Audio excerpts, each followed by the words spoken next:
para sempre. Pois passados alguns dias, tudo cai no esquecimento. O sábio morre do mesmo modo que o tolo. Por isso perdi o gosto pela vida, pois me foi pesado demais o trabalho que se faz debaixo do sol. Sim, tudo é vaidade e correr atrás do vento. Vamos orar, irmãos? Louvamos a Deus pela tua palavra lida, palavra inspirada pelo teu Santo Espírito, escrita há tantos séculos, mas tão atual e poderosa para, Senhor, falar aos nossos corações, nos edificar, nos transformar, nos conformar segundo a tua vontade, poderosa para nos converter a ti, ó Deus. Oramos assim, para que tu hajas com tua graça, ó Deus, durante a ministração desta palavra, oramos em nome de Jesus. Amém. Uma das expressões fundamentais utilizadas pelo ser humano, não importa a língua, não importa a cultura, é a expressão, obviamente, em português, né? Por quê? Por quê? Não é à toa, é a expressão mais dita pelas crianças entre 2 e 4 anos de idade. Em 2009, um grupo de pesquisadores da Universidade de Michigan analisou gravações da interação diária de 6 bebês que tinham entre 2 e 4 anos com seus pais, irmãos e outras pessoas que visitaram a casa. Foram mais de 580 transcrições de diálogos. E nessas 580 transcrições de diálogo, ao longo delas, foram registrados mais de 3.000 pedidos de por que isso? Por que aquilo daquelas crianças? O ser humano, ele é curioso por natureza. E foi em meio a essa curiosidade, em meio aos porquês, que surgiu a filosofia. A filosofia surgiu nesse contexto. Na Grécia Antiga, as respostas a muitas perguntas repousavam na mitologia, nos deuses da mitologia grega.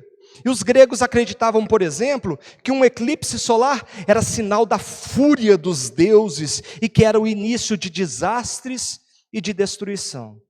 Aí um dia, há milhares de anos, um camarada chamado Tales de Mileto, depois de observar o comportamento dos astros, estrelas, sol, lua, ele conseguiu, ao final das contas, prever um eclipse solar, baseado nas suas observações astronômicas. Ali, naquele momento, surgiu a filosofia, com Tales de Mileto, na sua previsão pelo eclipse solar, na busca dos porquês e tentando entender o mundo ao seu redor a partir dos fenômenos naturais. E esse ímpeto humano pela curiosidade permaneceu ao longo dos séculos. Tantos outros filósofos surgiram depois de Tales de Mileto, buscando responder as mesmas perguntas, às vezes outras também, mas buscando responder as mesmas perguntas e encontrando respostas diferentes.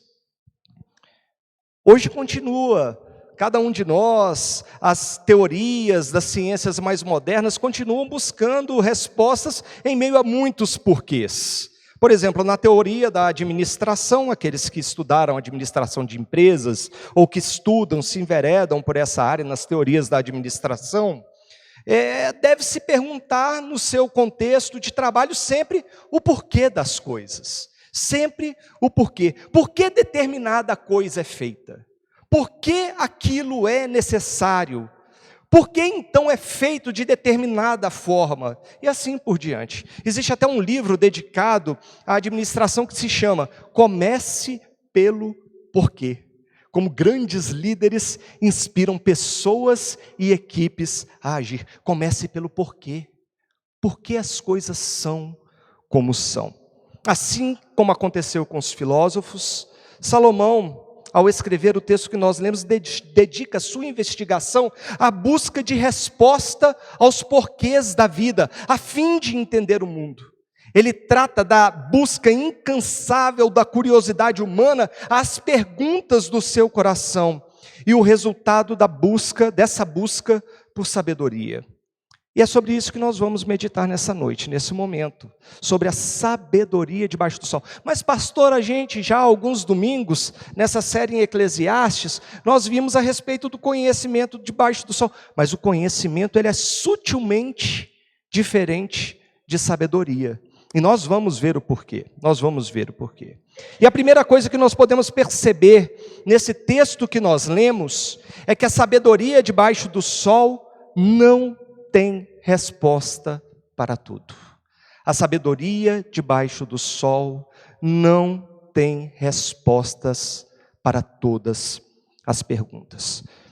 E antes de explanar sobre isso, a gente deve sempre recordar e lembrar que nós estamos nessa série em Eclesiastes, que essa retórica do pregador de Salomão, que é o autor desse livro, de dizer que das determinadas coisas debaixo do sol, ele fala o seguinte: olha, a sabedoria, no caso, na perspectiva humana. A sabedoria num sentido completamente horizontal, sem considerar o transcendental, sem considerar o transcendente, sem considerar a existência de Deus, o poder de Deus. É sabedoria humana, puramente humana, sem considerar nada mais além disso. Nada mais além disso. E na sua busca, Salomão, ele entende, aqui ele vai falar a respeito de sabedoria, de loucura, de tolice. Ele entende, busca entender, compreender as filosofias de vida. Desde a filosofia de vida que se baseia na sabedoria, até num estilo de vida, num modo de vida baseado na tolice, do tolo. Salomão, ele não trata aqui a respeito da sabedoria divina, ele deixa bem claro, é a sabedoria debaixo do sol. É um conhecimento aplicado à vida, não é um conhecimento simplesmente por conhecer, por saber, um conhecimento orgulhoso, não.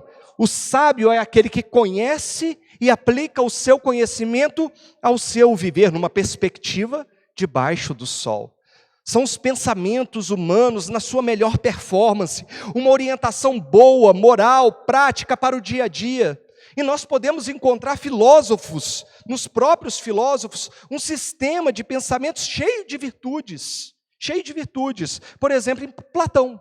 Platão, ele trabalha muitas questões das virtudes na sua filosofia.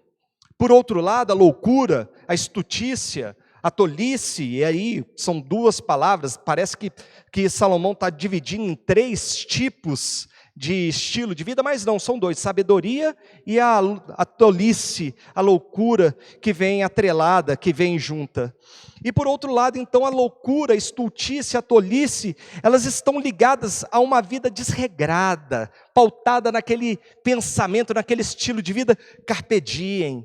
Houve filósofos que defendiam essa busca pela felicidade, essa busca de eliminação de toda dor, como Epicuro, por exemplo, e a sua linha de pensamento, o epicurismo. Salomão ponderou ambas as situações. A sabedoria com o seu modo de viver, a tolice com o seu modo de viver. E a primeira conclusão de Salomão é a que encontramos no verso 13.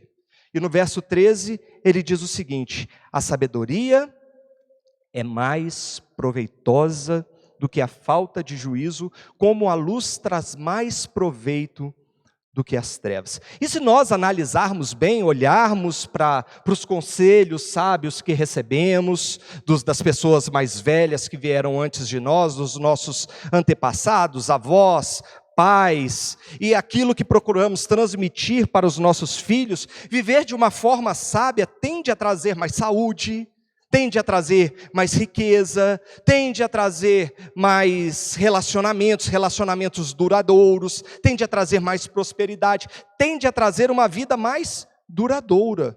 Por outro lado, um viver sem juízo tende a produzir o efeito contrário, justamente o efeito contrário. A pessoa tende a ser perdulária, não ser previdente de forma alguma, a sua saúde se deteriora, a sua vida é curta, quando se vive sem juízo. E Salomão analisou ambas situações. No verso 14, Salomão também conclui que a pessoa sábia tem seus olhos bem abertos. A sabedoria, na perspectiva humana, ela é boa, ela não é ruim.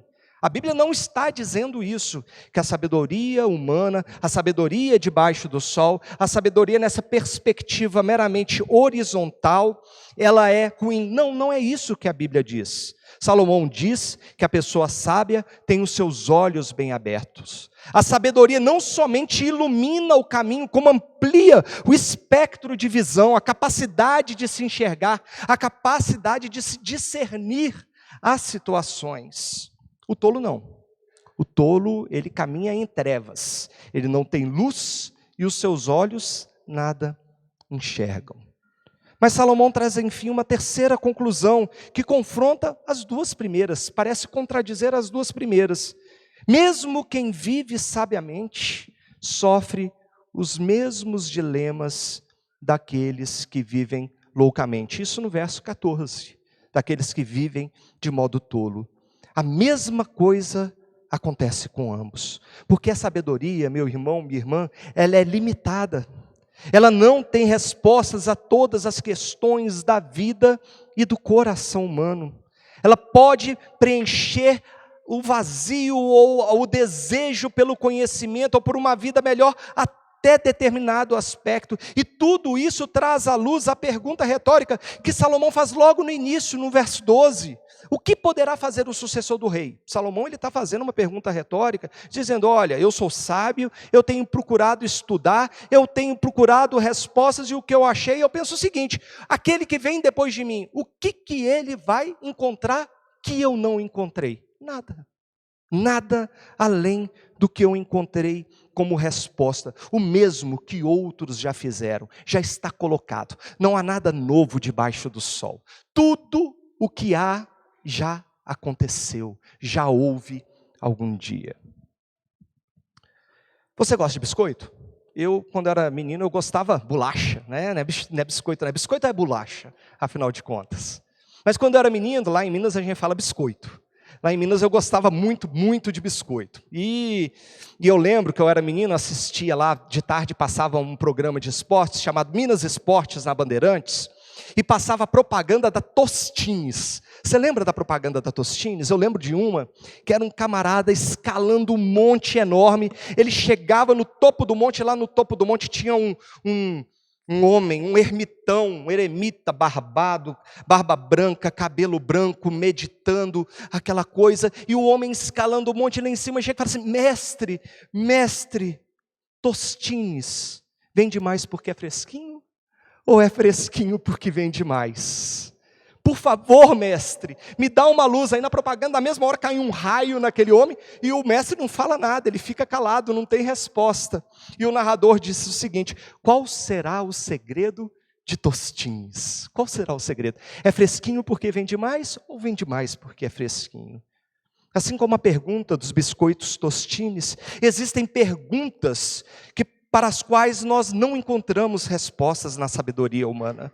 O filósofo grego Sócrates, considerado pai da filosofia e da ética ocidental, ele ensinava que o homem sábio pergunta, enquanto o homem ignorante responde. É sábio fazer a pergunta, mas não é sábio encontrar a resposta, trazer a resposta. Nós procuramos resposta para tantas coisas e descobrimos que não temos resposta para tudo. É como os filhos.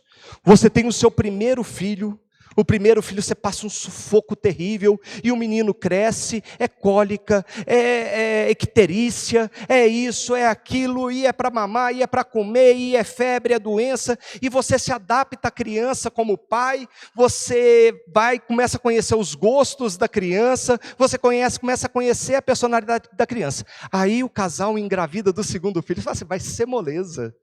Vai ser tranquilo quando nascer o segundo, porque eu já passei por tudo com o primeiro. Quando nasce o segundo, não tem nada a ver.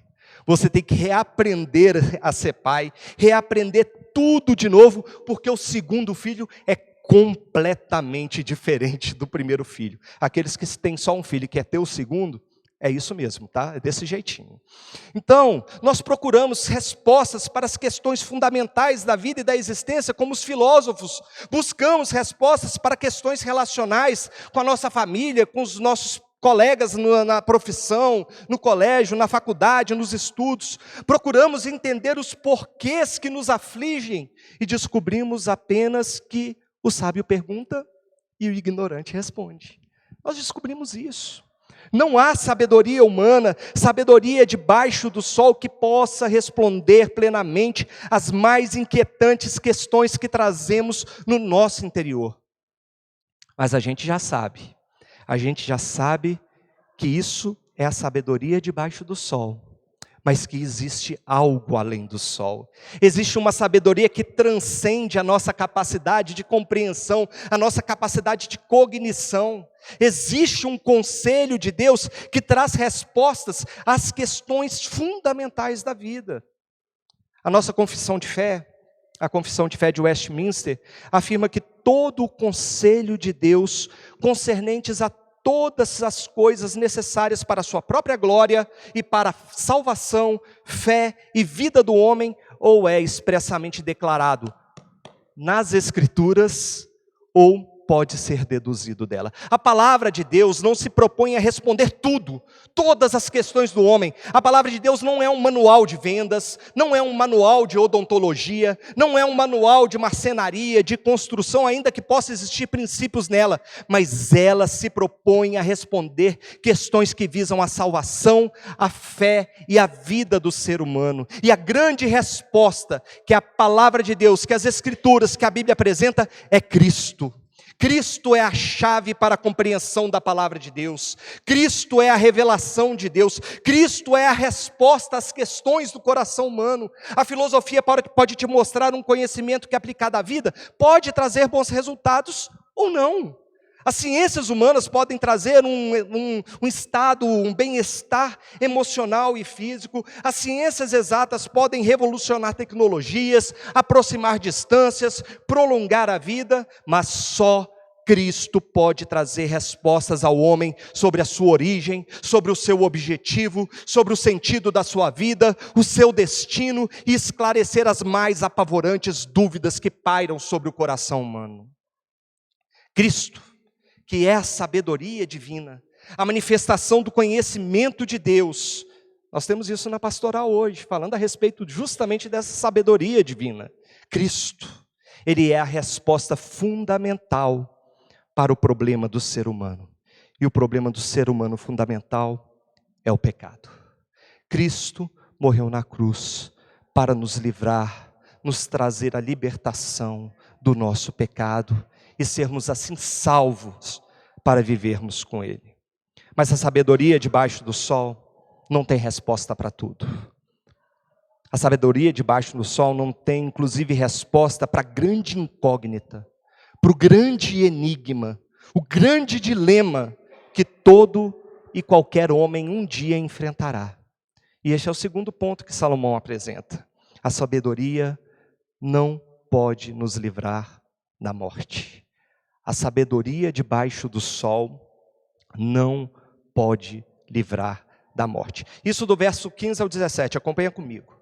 A partir do verso 15, Salomão então começa a tratar sobre o inevitável destino de todo homem. A morte é inevitável. Não tem como o homem não encarar esse momento, não encarar esse dia. A sua conclusão é que o que acontece com o tolo, é isso que nós vemos lá no verso 15, acontece comigo também. De que adianta, então, ser sábio? Então eu disse a mim mesmo que também isso era vaidade. Sobre isso Jesus, ele falou em diversas passagens, diversas formas, encontramos muito nas Escrituras, menção a exatamente isso. O que acontece com o justo, acontece com o ímpio. O que acontece com o sábio, acontece com o tolo. Mateus 5:45 é um exemplo disso. Jesus falando à multidão ao seu redor, em Mateus 5:45, falando também aos seus discípulos, Jesus traz a luz, traz a clareza, que o sol, ele nasce sobre justos e injustos, que a chuva, ela é derramada, ela vem também sobre justos e sobre os justos. O mesmo sol que traz vida, inclusive, a justos ou injustos, e vice-versa, pode trazer castigo ao outro.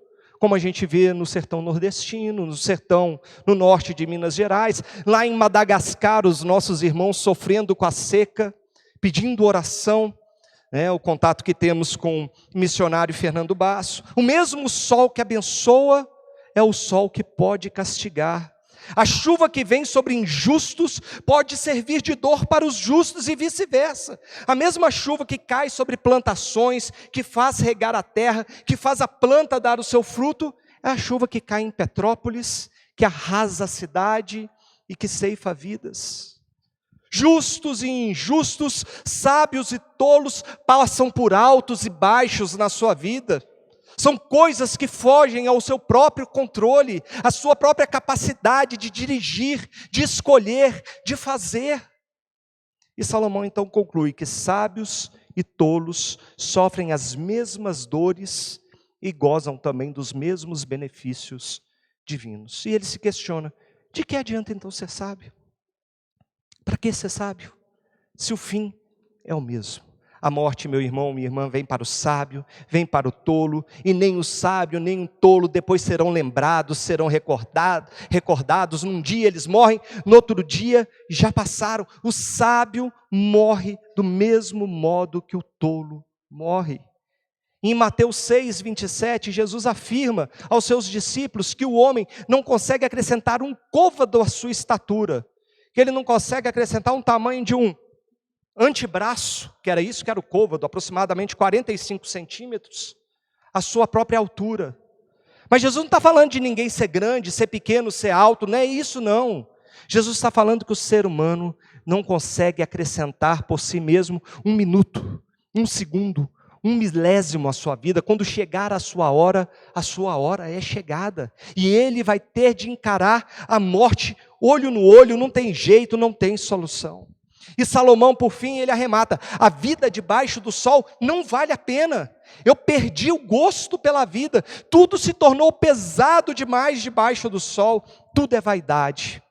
Tudo é correr atrás do vento. E você lembra o que é vaidade, né? A gente conversou nos outros sermões, mas a gente lembra, a palavra hebraica revela que significa vapor, passageiro, efêmero, é vazio. No mesmo instante que é, no outro instante já não é mais. É como correr atrás do vento, é como tentar laçar o vento, colocar um vento numa coleira, é como querer nadar contra a correnteza. Assim é essa vida debaixo do sol. Tudo vaidade, tudo correr atrás do vento. Existe uma história que conta que Alexandre o Grande, ele era filho do rei da Macedônia, que era Filipe II da Macedônia. Então Alexandre o Grande, ele empreendeu as suas investidas, ampliou o seu império, conquistou a Grécia e ali foi feito então o Império Greco-Macedônico. E nos dias de Alexandre existia um filósofo chamado Diógenes. E um dia foi Alexandre ao encontro de Diógenes e viu Diógenes ao pé de uma grande pilha de ossos. E Alexandre perguntou a Diógenes: Diógenes, o que você está fazendo? E o filósofo respondeu para ele: eu estou à procura dos ossos do seu pai, Filipe II da Macedônia, mas eu não posso distingui-los dos ossos de um escravo. Meus irmãos, a morte coloca todos em pé de igualdade. Sábios e tolos, ricos e pobres, reis e escravos, homens e mulheres, jovens e velhos. Houve um escritor brasileiro chamado Júlio César de Melo e Souza, você não deve conhecer pelo nome dele não, mas pelo meu pseudônimo talvez você conheça, Malbataan. Malbataan, ele escreveu o seguinte em uma de suas obras: a morte é o sinal de igualdade da equação da vida. É nela que todos são iguais. Você pode ter feito e acontecido, ter sido bem-sucedido, mas na hora da morte, não difere nada de alguém completamente desconhecido, anônimo, indigente. Os ossos de Filipe não eram diferentes dos ossos de um escravo. Você pode viver sabiamente, prolongar os seus dias, ter riquezas, ter bens, ter uma família bela, bem estruturada. Você pode ser adepto de filosofias orientais, filosofias gregas, filosofias ocidentais, modernas, pós-modernas. a verdade até mesmo em quem escreve, nos escritos de Jean-Paul Sartre.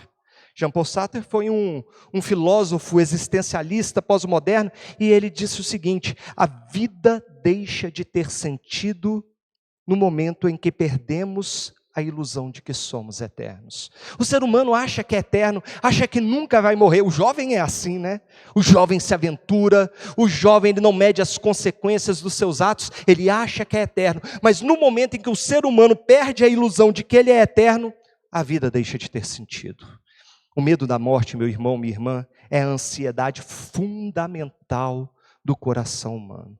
A sabedoria humana não é capaz de nos salvar da morte. Somente recorrendo à sabedoria que vem de cima do sol, que nós podemos encontrar uma vida que é além da morte. É lá do alto que vem a resposta aos nossos mais profundos temores e anseios. É por meio de Cristo que venceu a morte, que nós também podemos vencê-la. Abra comigo, 1 Coríntios, capítulo 15, verso 55. É por meio de Cristo que Paulo afirma, fazendo ecoar as palavras do profeta Isaías. 1 Coríntios 15, 55. É por meio dessas palavras, que já foram ditas pelo profeta Oséias, lá no capítulo 13, se não me engano, do seu livro, que Paulo então ecoa e confronta a morte, perguntando: onde está, ó morte, a sua vitória? Onde está, ó morte, o seu aguilhão? E no verso 57, Paulo conclui: graças a Deus que nos dá a vitória por meio de nosso Senhor Jesus Cristo. É somente por meio do Filho de Deus, o autor da vida, que nós temos a vitória sobre a morte. É que a morte, é por meio dele que a morte pode ser derrotada, tragada pela vitória da ressurreição do Senhor Jesus. Você crê nisso? Ou você acha que, não, isso é história da carochinha? Você crê nisso? Ou você acredita que isso aqui não é racional o suficiente, que a sabedoria humana, ela não valida essa percepção, essa ideia, essa possibilidade de Jesus ter ressuscitado? Você crê na ressurreição? Você crê que Ele é o Senhor da vida, o autor da vida, que pode te dar vida e vida eterna? Ou isso aqui simplesmente é uma história, algo que os apóstolos numa catarse creram, e que Cristo na verdade não ressuscitou realmente, mas ressuscitou numa bela mensagem no coração dos apóstolos. A sabedoria não pode te salvar da morte, mas Cristo, Ele te promete vida e vida eterna. Meu irmão, minha irmã, concluindo, e eu concluo aqui, a sabedoria debaixo do sol, a sabedoria nessa perspectiva completamente horizontal, a sabedoria sem considerar Deus, à margem de Deus, alijando Deus, tirando Deus da equação, a sabedoria debaixo do sol não tem respostas para as questões fundamentais da vida. Ela não é capaz de livrar da morte.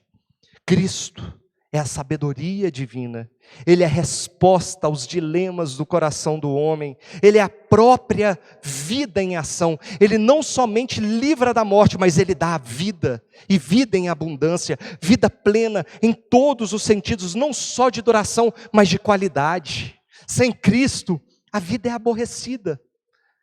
É o que Salomão falou: é aborrecida essa vida debaixo do sol, não tem mais gosto por ela, é sem gosto, é sem sal, é sem cor, é sem sabor.